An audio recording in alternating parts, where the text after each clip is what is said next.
6 גיבורים גדולים במיתולוגיות של עמי העולם, כתבה שום סמית, אייר אמיתי סנדי.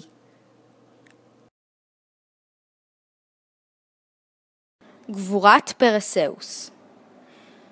יום אחד, לפני דן ועידנים, על חופו של אחד מאיי יוון, עמד דייג טוב לב ורעב. הוא חיכה לתפוס דג שמן לארוחת הצהריים, ולפתע הבחין בתיבה גדולה נישאת על קרבולותיהם של הגלים. מעניין מאוד מה זה, חשב הדייג, ובליבו אמר, הלוואי שזה יהיה אוצר. אבל כשהתיבה הגיעה אל החוף, והדייג פתח את המכסה שלה, הוא הופתע למצוא בתוכה אישה יפהפייה, ובחיקה תינוק מתוק. מה את עושה פה גברתי? גמגם הדייג המופתע. ואז סיפרה לו האישה 3 דברים, ששמה הוא דנה, שהיא בת מלך הבורחת מאביה, ושאביו של בנה הוא זהוס, מלך האלים. אבל בבקשה, אל תגלה לאיש, זה סוד, הוסיפה. אל תדאגי, הבטיח הדייג הנחמד, אשתוק כמו דג. ובאמת, הדייג הטוב קיים את אשר הבטיח, ויותר מזה, הוא הציע לבת המלך לבוא עם בנה ולהתגורר עמו. וכך היה, דנה ובנה, ששמו היה פרסאוס, עברו לגור בבית הדייג טוב הלב, ושם חי... יום אחד, כשהתינוק פרסאוס כבר היה לנער, הגיע אחיו של הדייג לביקור. אחיו של הדייג לא היה סתם אח, הוא היה מלך האי, ושלא כאחיו, הוא דווקא לא היה נחמד. למעשה, הוא היה רשע של ממש, וגם קנאי. אך ראה את דנה ומיד אמר בליבו, למה שלאחי תהיה אישה כל כך יפה ונחמדה בבית? אני המלך, ואני רוצה אותה לעצמי, היא תהיה שלי. אבל אני בכלל לא רוצה להיות שלך, אמרה דנה.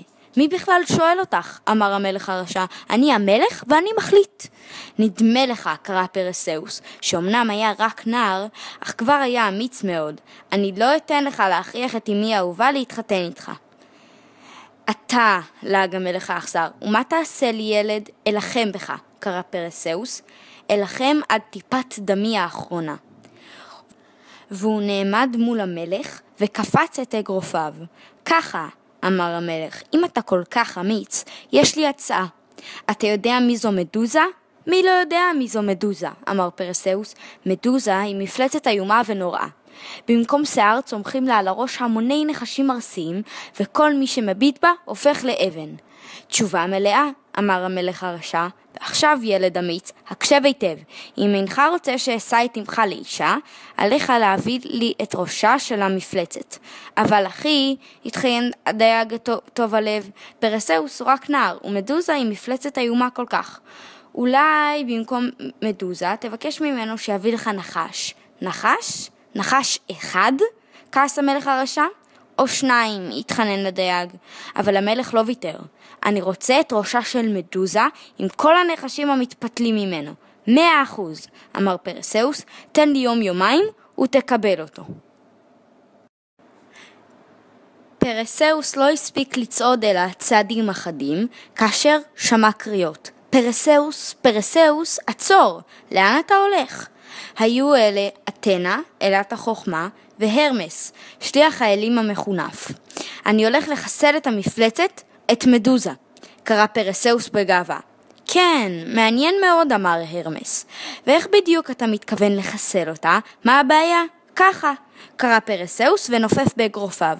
לי דווקא נראה שיש לך 2 בעיות גדולות, אמרה אתנה. ראשית, חוכמה. אינך יודע איך אני נמצאת. ושנית, חוכמה. שכחת שכל המביט במדוזה מתאבן?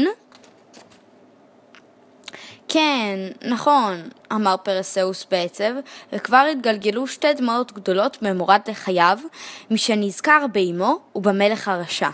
חכה, פרסאוס, עודד אותו הרמס, אל תתייאש כל כך מהר. אתה אולי אינך יודע, אבל אביך הוא מלכנו, זהוס, והוא ביקש שנעניק לך כמה מתנות שיסייעו בדרכך. אך תחילה, אמרה אתנה, עליך ללכת אל אחיותיה של מדוזה, הנשים האפורות, ולברר אצלן איך אני מצטטרת. אני מוכרח, שאל פרסאוס בלחש, גועל אחז בו, משנזכר איך הן נראות, מכוערות, אפורות וכמעט עברות. לשלושתן יחד הייתה רק עין אחת, שאותה העבירו ביניהן ממצח למצח. אין ברירה, אמר הרמס, קדימה, אל תדאג, אנחנו לצדך. איזה חושך, אמר פרסאוס לעצמו, משנכנס למערתן האפלה של הנשים האפורות. וכל כך קר. פרסאוס לא ידע אם הוא רועד מקור או מפחד, אבל כעבור רגע, ואולי משום שנזכר באמו, התגבר על הפחד שאחז בו, שכב על הארץ והמתין לשעת כושר. דקות אחדות לאחר מכן זה קרה. אחת משלוש הנשים שלחה יד אל מצחה, שלפה ממנו עין צרה, אפורה ועקורה, והושיטה אותה לאחותה. או אז זינק פרסאוס בזריזות וחטף את העין מידה. אם אתן רוצות את העין שלכן בחזרה, קרא אל הנשים העמומות, גלו לי איפה מסתתרת אחותכן, מדוזה. לא נגלה, אמרו פה אחד, שתי נשים אפורות. היא במערה שלה, על אי, בים, אמרה האחות השלישית. טיפשה, למה גילית? כעסו השתיים האחרות. כי אני לא רוצה לחיות בלי עין, אמרה האחות, ונעצה בפרסאוס מצח בלי עין. וחוץ מזה, נמאס לי להיות תמיד האחרונה בתור. פרסאוס דווקא הסתקרן מאוד לראות איך היא בוכה בלי עין, ולמען האמת ריחם פתאום על האישה האומללה. אלא שאז נזכר במשימה האיומה הממתינה לו. הוא השליך אליה את העין ואמר, תודה רבה, אמסור לאחותך דריסת שלום. ורץ לעבר הגלים. חכה פרסאוס, שוב השיגו אותו קולותיהם של אתנה והרמס. לאן אתה שוב ממהר? אל האי לחסל את מדוזה, קרא פרסאוס הנלהב. חכה, קראו השניים פה אחד, שכחת את המתנות. מתנתה הראשונה של אתנה לפרסאוס הייתה קסדת פלאים. כשתגיע אל האי, אמרה, חבוש את הקסדה ותהפוך לרועה ואינו נראה. מתנתה השנייה של אתנה לפרסאוס הייתה מגן כסוף ומלוטש כמו ראי. כשתגיע למערה, אמרה, במקום להביט ממדוזה עצמה, הבט בראי, וכך לא תתאבן. ואז, כשתראה את מדוזה בראי, התלהב הרמס, הנף את המגל הזה וקצור לה את הראש. והוא העניק לפרסאוס מגל חד כשיני חיה טורפת. תודה רבה, באמת, תודה רבה. נתתם לי 3 מתנות נהדרות ומועילות.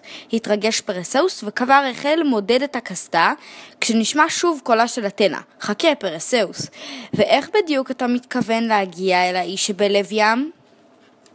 בשחייה? הציע פרסאוס. חבל על הזמן, אמר הרמס, ומיד חלץ את סנדליו המחונפים והניח אותם לרגליו של פרסאוס. אותם, הבהיר, אני נותן לך בהשאלה.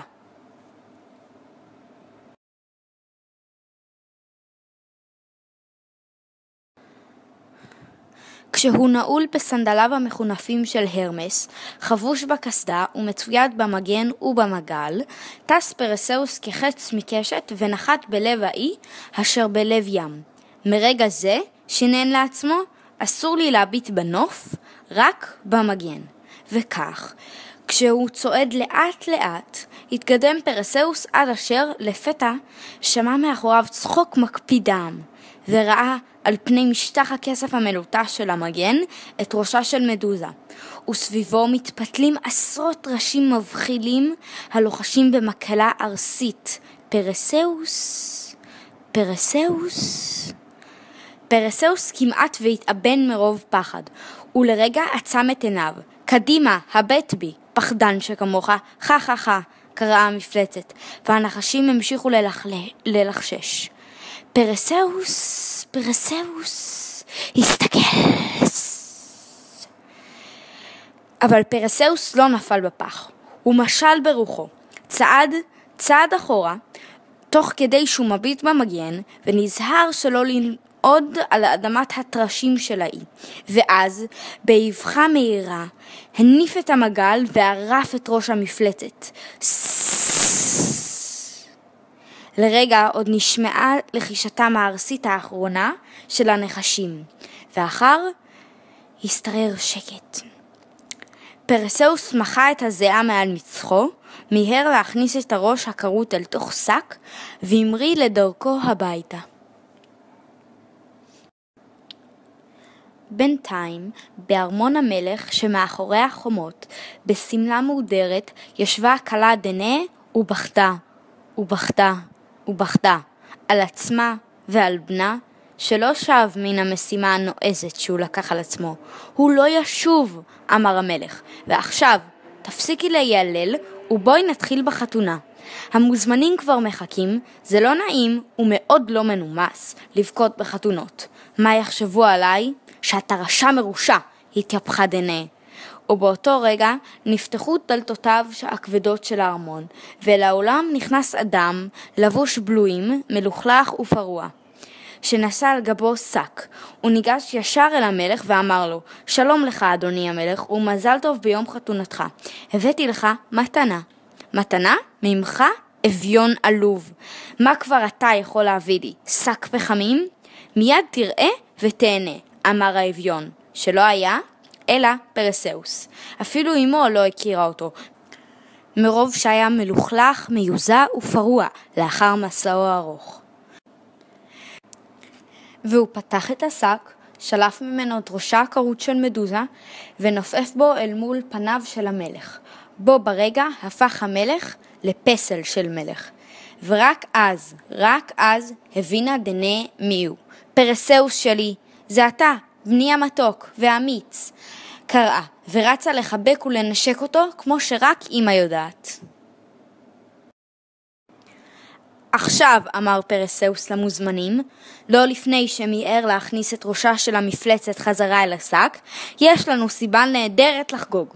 בהחלט הסכימו איתו אנשי האי הקטן, היום נפטרנו ממלך רשע שליבו לב אבן, ואני מציע, אמר פרסאוס והביט באהבה בדייג שגידל אותו כבן, שבמקומו נכתיר לנו היום למלך אדם בעל לב זהב.